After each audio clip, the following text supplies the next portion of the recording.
Hey y'all, welcome back to my channel. Today, I'm going to be sharing with you how to get the look for the Demascare fashion show taking place on June 17th at 5:30 a.m.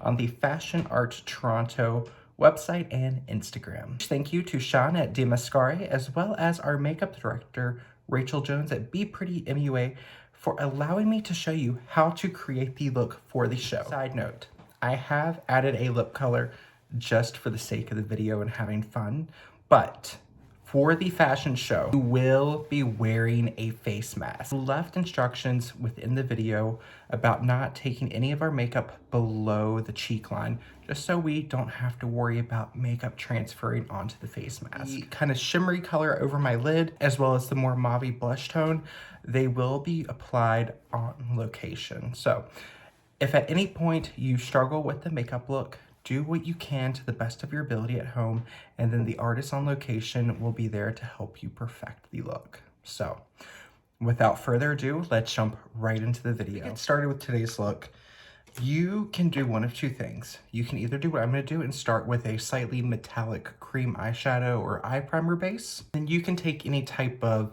metallic silver, gunmetal, champagne color that you own in your collection, mix it with a little bit of a concealer to make your own custom eyeshadow base. And by doing this, we can kind of create our shape and sketch out with the cream and then clean up the cream. So that way, when you go to put your powders on top to build the smoky effect, it's gonna be a lot easier. I'm just gonna take my cream shadow and then I'm gonna start applying on my lid. Once you roughly have that on your eyelid, the eye open goes slightly over the highest point of your eye. And do this with your eyebrow relaxed. That way you can really see how high the eyeshadow is coming. You want it to be slightly visible when the eye is open. To this outside corner, I like to follow my lower lash line and kind of create a little triangular shape going up towards the tail of my eyebrow, and then pull that corner in towards the center. So now we have a slightly winged out shape. If you're not comfortable with freehanding, I will link another look that I've done, and that will show you how to use tape to kind of shape it up. Once you have that on, I like to use an eyeshadow blending brush and just go along the edges. I like to keep cotton rounds and a micellar water on hand. That way you can kind of clean up as you go. Follow my lower lash line, go up to reinforce that angle. And then I can take from the corner of my eyebrow and go down. And that way you have a cleaned up wing shape. A mid-tone brown shade, work that into the socket line.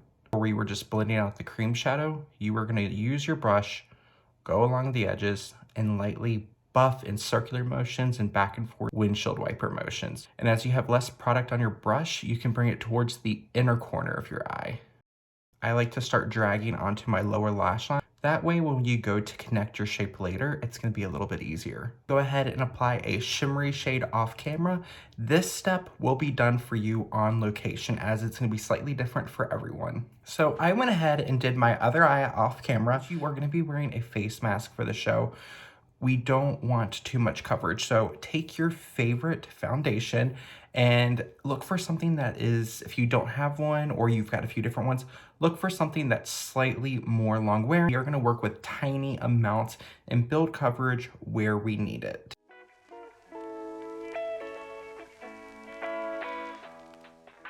So I stopped my foundation about mid-cheek, but you can see even having my skin more evened out in other areas, it's making the rest of the face look more evened out where there is no foundation. If you want to, you can either take a little bit more of your foundation or a concealer and apply to any areas under the eyes where you just feel like they need a little bit more coverage and a little bit of brightness.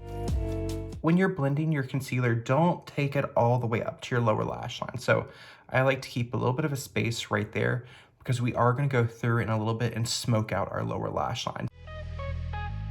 So now for our lower eye, we don't want to do a lot. We want to keep it quite soft, but we want a little bit of a smokiness. That way the eye looks more balanced. So I'm going to use that brown shade. If the eyeshadow palette you're working with has a little bit of a shimmer, you can mix the two of them together. That way you get a little bit of the metallic effect under the eye without having to worry about it clashing with whatever is going to be put on your lid. Keep it close to your lower lash line and then follow that elongated shape that we created going upwards.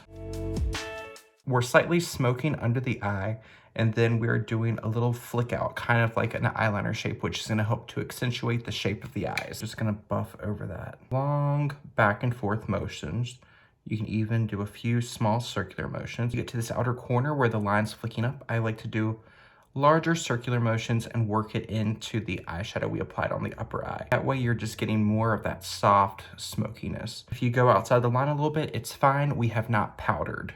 Lightly powder our face.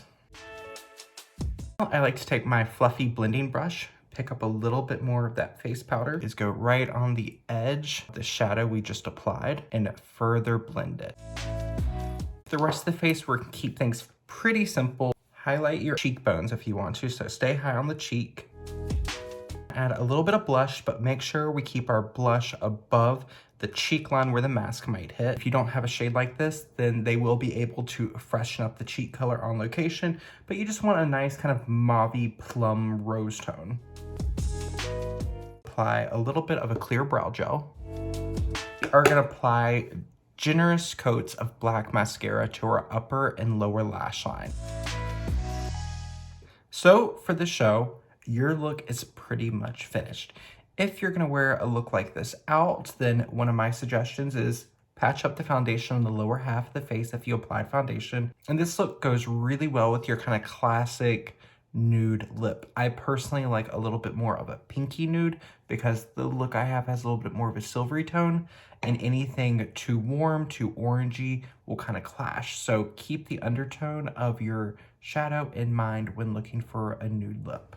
And then to finish off my look, I just applied a little bit of a lipstick and a lip gloss. That is how you get the look for the Demascare fashion show taking place on June 17th at 5:30 a.m. on the Fashion Art Toronto website and Instagram. Huge thank you to Sean at Demascare, as well as our makeup director, Rachel Jones at Be Pretty MUA, for allowing me to show you the look at home for the fashion show.